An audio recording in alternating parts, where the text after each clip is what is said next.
screen? Because I'm not seeing anything from you. We're live now.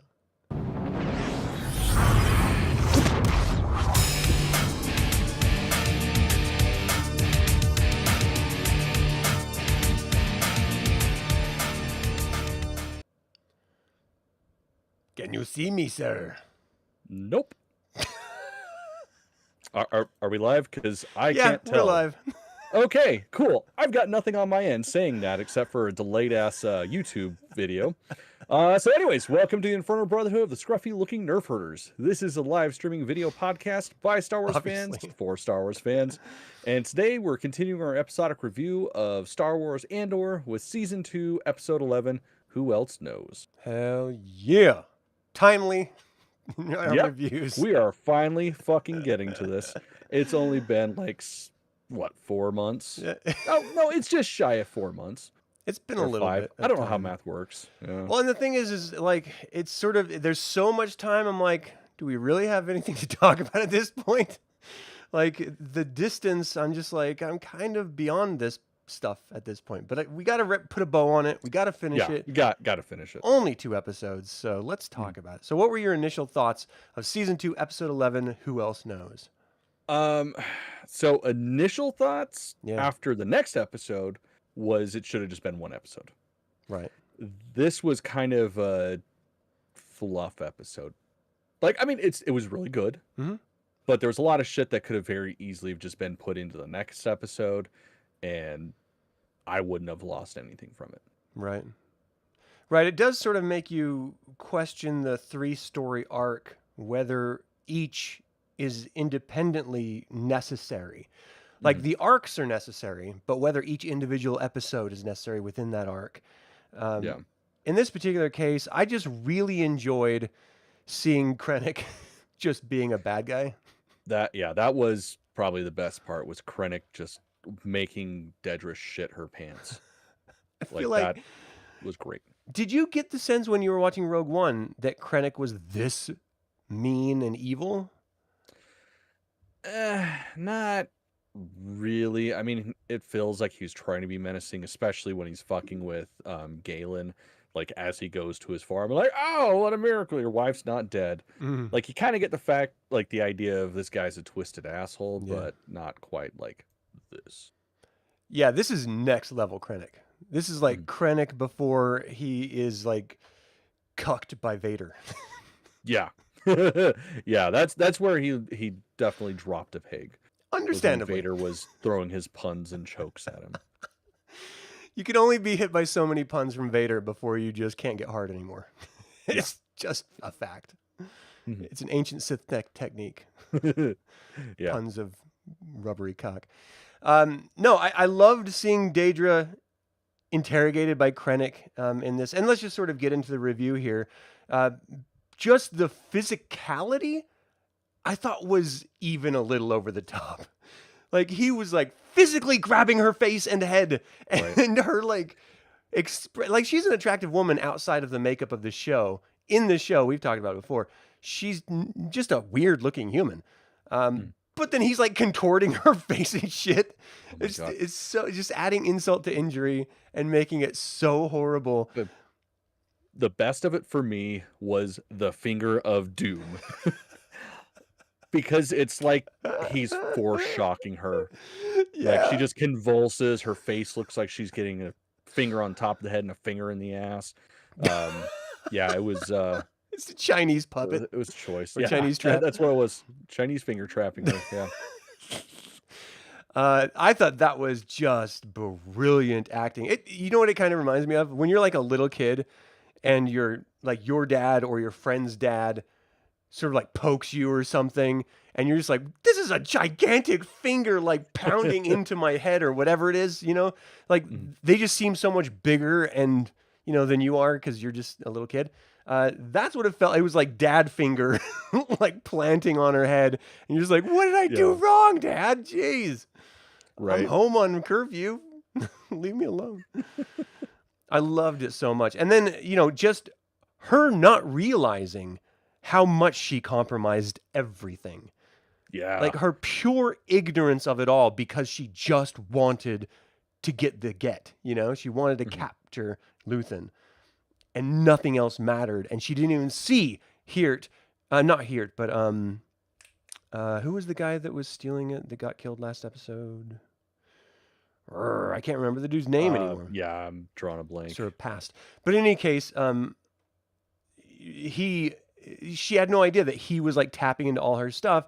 And, she was clearly not giving up all these files that she was discovering because they had to do with the investigation. And so she really didn't see what she was doing was wrong until you get the institution involved. And then you realize, oh yeah, there are rules.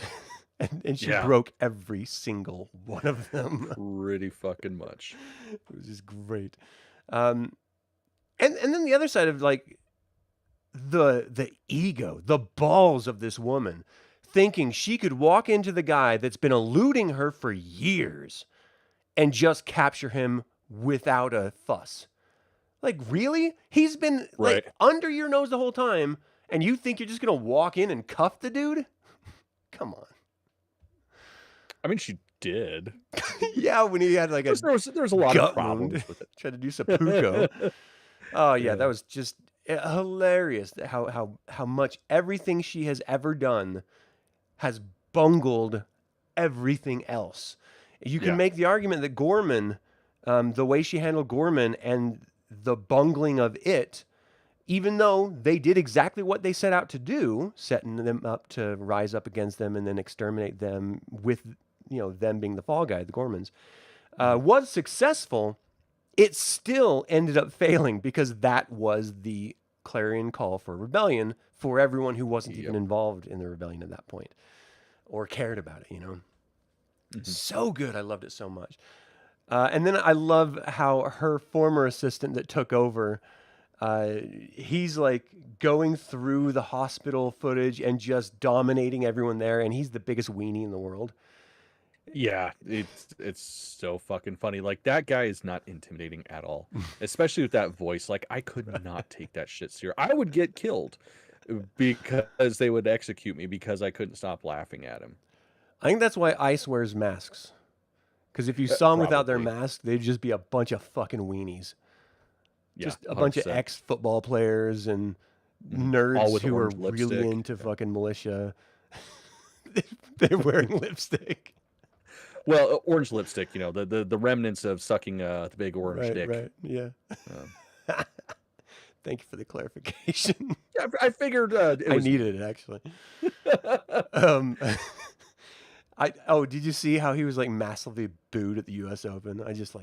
No, that's fantastic, though. I love that everyone hates his fuck ass.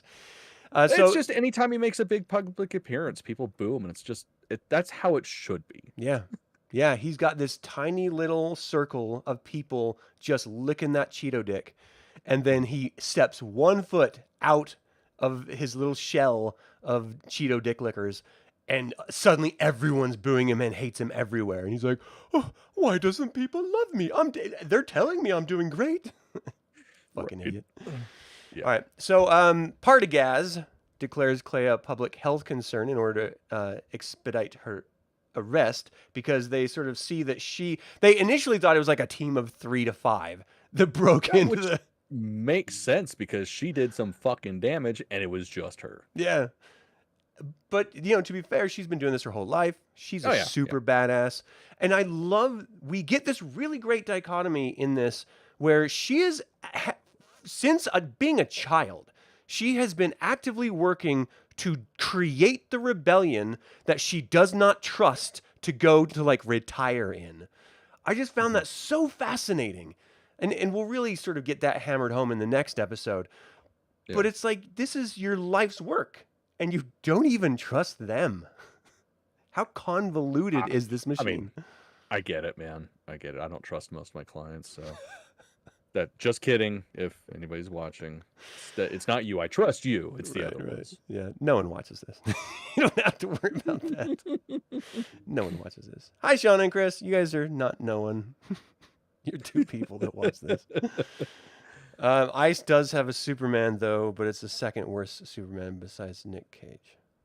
You know what? I don't get that. Tim Burton, when he was finishing up Batman Returns, was supposed to do a Superman movie, and it was with Nick Cage. They had the suits made. They were basically right there at filming, and then everything fell through. I'm glad. I cannot see I'm Nick not. Cage's Superman. Did you watch? Oh I fuck, can't see it. I saw Mandy. Flash. I think it was the Flash. The Flash. He's in it He's in the as Flash. Superman. Yeah. Oh, as part of all the multi-dimension things in the film. Yeah. I'm not sure I remember him. What, did he look cool or I mean, something? that's fair. I have no fucking clue. I never watched it because I can't stand Ezra Miller. Yeah. Okay. Plus, it's like, don't fucking shit in my hand and tell me this is a different story when you're trying to give me a bastardized version of Flashpoint Paradox. Yeah. Fuck you, DC. Jeez. Not that you have any feelings about it. Not that I have any feelings about that whatsoever. Like, one of the greatest Flash story arcs of all time. And, you know, whatever. It doesn't matter to me. Okay. Cunts. Back to Star Wars. Yes, to Star Wars. So Partagaz is now obsessed with finding Clea because they have to find her because she now is like the only connection they have to the greater rebellion at large, if there is in fact a greater rebellion at large, and there seems that there must be, because all of the information they've gathered thus far in pieces all around the galaxy. She is actually set up in a safe house, reaching out to Yavin 4 to Wilmon through this little distress signal that was set up like way back in the day, but it was actually Luthen's distress signal, and Wilmon eventually hears it, brings it over to one of the greatest scenes, maybe, of all Star Wars, when Cassian, Melshi, and K2SO are gambling and drunk as hell. Yeah, no, fantastic shit. It's just... And, like, K2 just throwing a goddamn fit the whole time. This doesn't make sense. Fuck you guys. Like, I was just waiting for him to, like, flip the table out of frustration. Yes. So goddamn fun. He is such a great character. And again, droid, making it worthwhile. Yep. Always and forever. Mm-hmm. Especially in this next episode. Yeah. So they clearly realize that, oh shit, this is Lucen's signal. There's something genuinely wrong. We need to get out of here and go pick him up because he wouldn't be using this if there wasn't something serious. And of course, the rebellion sort of military remnants is like, you can't do this. Yeah. Because they just have to be dumb, I guess. Pretty much. It's Bail Organa. He's the, peaceful guy from Alderaan. Like, we can't fight things, but we're starting a rebellion. Right. It's like someone needs to tell him what that means. You're standing up and fighting the Empire. That's the rebelling against. Yeah, there's gonna be some bloodshed. Yeah. But I love that they just get in there. He's like, fuck it, man. I'm gonna go. You do whatever you have to do, but I'm leaving to go help him. And I still don't get, and again, it's gonna come up in the next episode more, why they don't trust Luthen. Like, why does no one trust Luthen? He set this whole fucking thing up. Right. Like, do you have any idea why it's like this? No. Because they're fucking idiots. I just don't They're all career politicians, so... Right. Right. They're fucking idiots. Other people's kids go to war. They don't. Yeah, exactly. They have no sense of reality. They live in a completely different realm of existence than we do. Okay, that does make sense then. I love that. So Daedra gives Hart insight into Luthen's communication technologies from her cell, and that gives them a clue about how to tap into the signal when they go back and start investigating the communications device and stuff. They pick up on the signal. The acid that was poured down, I just feel like Luthen could have done a better job of like really covering all the bases. Yeah. Yeah, it's like if you're going to do it, do the entire board, not just part of it. Because you got to imagine they're going to have somebody in tech that understands this shit. And she had a complete fucking hard-on for this setup. Like, watching her excitement was great. Like, that was almost like the biggest bit of reality in this situation. Because, like, you get people like that actually enjoy their job. Yeah, I mean, regardless of the fact that they're working for a complete shit ass. Like, they're like, oh, this is cool as fuck. And they're excited. And then it's like, oh, wait, I probably shouldn't be excited. Yeah. So a little behind the scenes for viewers. I was actually in Signal in my military time. I was never excited about anything as much as she was excited about that fucking radio. Not once in my life did I ever see any sort of technology that I worked with that I was just like, wow. It was all just like, fuck me. I've got to do this for how many more years? Yeah. So I'd love it that she was like super stoked for it, because there have to be people like that geek out about their jobs. And I'm like, my real profession I geek out about, but this stuff, it's beyond me.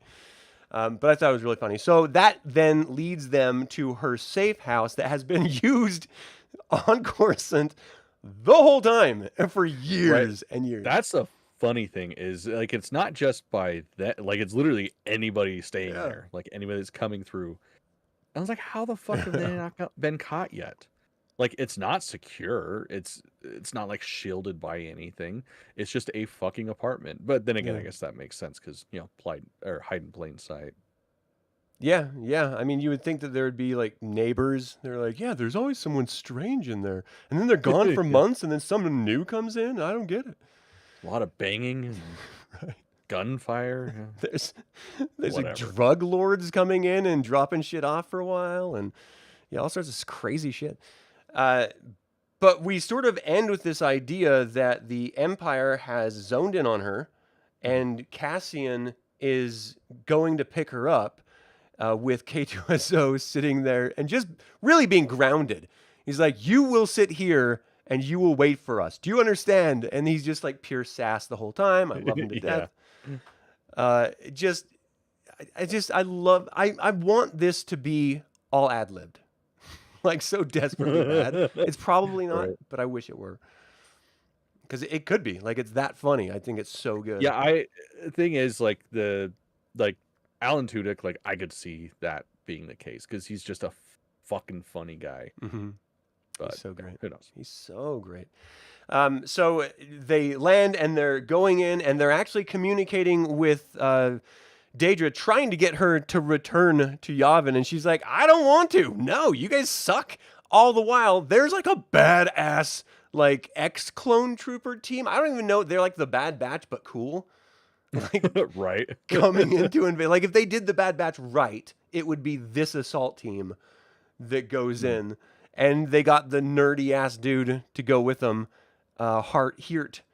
I love that. They're just like, look, you stay here in my back pocket. Just sit down and shut up. We'll do our jobs, and everything will go well. And it almost did. Until he fucking jumped in. Yeah. It's like, dumbass. But what are you going to do? K2SO is going to find a way, But what I loved about it was that we were sort of led to believe that K2SO would not be involved in this because he was grounded, basically. And like, they were at the doorstep. First they went to some poor grandparents' house. We're just like, we were watching our soaps. Please don't harm us. And then they're like, oh, it's the next level up. And if I was part of the Empire and I was one of these SWAT guys, I'd be like, well, we're just going to break through the ceiling. Because why are we going to go through elevators and hallways when it's like right there? Let's just fucking hammer through. Yeah. It's like, I mean, your weapons are powerful enough. You should be able to just pop straight through. Yeah. If you like plasma cut or just open up with your Gatling gun or whatever it is, your power rifle. I don't know all the names. I only know E11 blaster. Space Matlock. Yeah. Yeah. I believe that is what they were watching, Chris, was Space Matlock. It's a great show, by the way. Yeah, fantastic. It's one of my favorite holovids. Holodramas. They're moving up, and that's kind of where the episode ends. Cassian's trying desperately to convince, not Daedra, Clea to get the fuck out and go to Yavin, and she's like, no, I'm staying here. Wait, I want to die. Luthen's dead, so I'm sad. And then they're like just creeping in on him. You're just like, they're gonna die. They can't get out of this. Cut to the end. And then that's kind of the episode. It's like you're about to release. And then like the doorbell rings or something. Yep. And you're just like, every goddamn time. So that was the episode. Did you have a favorite part of this episode? Like I said at the beginning, it was definitely Krennic just fucking with Daedra. Like that finger on top of the head, just I've watched this episode probably like 3 or 4 different times, if not more, and that's still like my absolute favorite part. That fucking gets me every time. Yeah, that interrogation scene is so good. Mm-hmm. But yeah, aside from that scene, it's got to be that poker game, the drunk poker game with K2SO losing his mind. It Right. doesn't make sense. Why are we doing? And then just like having a great time at his expense. I do feel like that would be like, that's like man camp. You know, that would Yeah, no, be that's the what it'd reality like. of things. Yeah. I Yeah, wish we saw 100%. more of that with like Han Solo and Luke Skywalker and R2D2. Oh, and I thought you were gonna C-3PO. say we saw more droids at man camp. I was like, I fucking agree completely. I do also wish that. A heater in the last one would have been That would have lovely. been fantastic. Yeah, if we could have had a gonk with us, that would have been sweet. That would be hilarious. All right, yeah. So those are my favorites. Did you have a least favorite part of this episode? Just the fucking blue balls I got from the end of the episode. Yeah. I mean, luckily I didn't watch these like as they came out. Well, I guess it doesn't matter because they came out in 3 episode arcs anyways. But yeah, it was. This would have been very frustrating. Like normally I don't have a problem with weekly drop episodes. Yeah. This would have fucking got me. Yeah, it was great. I Mhm. like it. I remember watching it, and I wasn't bothered. I was excited. I was sort of enthralled by it. Like, oh, this is great storytelling. What a great moment to end it. Because I'm always thinking of how would I end like a Star Wars role playing episode to make people want to come back for the next session. Like that's the perfect way to do it. Like they're coming up on you, you don't know about it. Then all right, that's where we're gonna have to leave it. Everyone, we'll see you next time. And the players are just like, no. I love stuff like that. So to see them do it in this show was just wonderful. And then, of course, the hopes for the future. This is an old episode. We know what happens next. We know where it's going to go because, of course, it was designed to be 2 seasons that led into Rogue One. So there's no guessing how we or where we get, but it's how we get there that is kind of open. So do you remember after having watched this how you thought you would like to see this thing wrapped up in the final episode? Honestly, no, because I immediately went to the next episode. Like there was no way in hell I was going to bed without seeing how it ends. I was convinced that there's no way they would tie it so directly into the opening of Rogue One. I thought it would just be like, and 1 year later, and then it would be like Rogue One entry, but it was literally like the moments. Which I thought that was great. After watching Rogue One right after, my wife was like, we should watch Rogue One to see how it connects. And it took us a while to get to it, but we finally got to it. And I'm just like, yeah, there's certain things that were a little wonky that didn't quite nail the landing. But for the most part, they fucking nailed it. I mean, and you can sort of excuse away the things that didn't quite line up perfectly just because there was so much time between the 2 things and they had already told all this other storytelling bits and narratives. And so, of course, it's not going to be a perfect matchup. And, there's stuff of questions like, what about his kid? Why didn't his wife contact him at any point? Leave like a she's note. Just a bitch, man. She's just a bitch. That's She's a what drug it was. addict bitch. She got clean and sober and she was too good for him. Yeah, you know what? I like that. That's what we're going to stick with because that would make sense. That is the reality of recovery. Is a lot of people will just completely cut everybody out of their lives that was a part of that part of their life, even if they weren't a contributing factor. So, Right. I believe it. That's why I don't get clean and sober because I don't want to cut you out of my life. Plus, it's so fucking boring. Who wants to like live longer and be healthy? That's just. I'd have to fucking learn boring. like Yahtzee or something. I feel like, or like backgammon. Ugh. I'm happy not knowing how to play backgammon, but if I'm sober, I feel like I have to learn it for some reason. And I'll like drink tea a lot more. I'm just like, nah, I don't like tea that much. That sounds terrible. That sounds terrible. Backgammon and tea, the horror. Yeah, no, I'll stick with weed and staring at the wall because I'm super baked out of my gourd. That's Like pretty it's accurate. much more magical. That's pretty Much accurate. more magical. All right, so Chris says, yeah, he agrees that the transition to Rogue One wasn't as seamless as he hoped. The fact that Andor nor anyone else knew about the Death Star was the biggest issue. I feel like they knew about it, they just didn't know the validity of the information, and so they were qualifying that. But yeah, you're right. I mean, when we first watched Andor, no one had a fucking clue. Or not Andor, but Rogue One. And so this totally recontextualizes that initial encounter. But the way I sort of mentally make sense of it is, maybe we should be talking about this in the next episode, is that they're verifying information from someone that was directly at Jeddah, you know?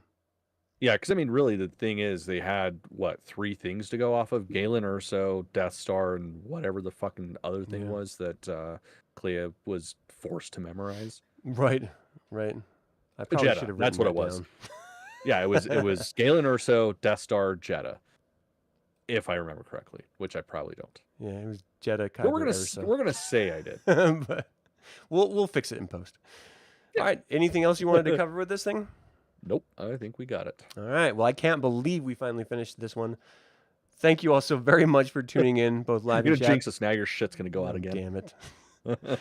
Thanks for joining us live and chat or after fact. We invite you to subscribe to this channel and click the bell to get notified about our next video. You can support this channel through YouTube membership starting at 99 cents a month, and consider picking up some of our custom designed Star Wars apparel by following the link in the description below. Until the Infernal Brotherhood convenes again, my fellow scruffy looking Nerf herders, may the Force be with you. Has my oh my god, never mind. I fucking ruined it. Has my reputation slipped so precipitously? God damn it. I kept saying precipitously in my head, so I wouldn't fuck it up, and then I had to fuck it up. Dude. Perspiritously.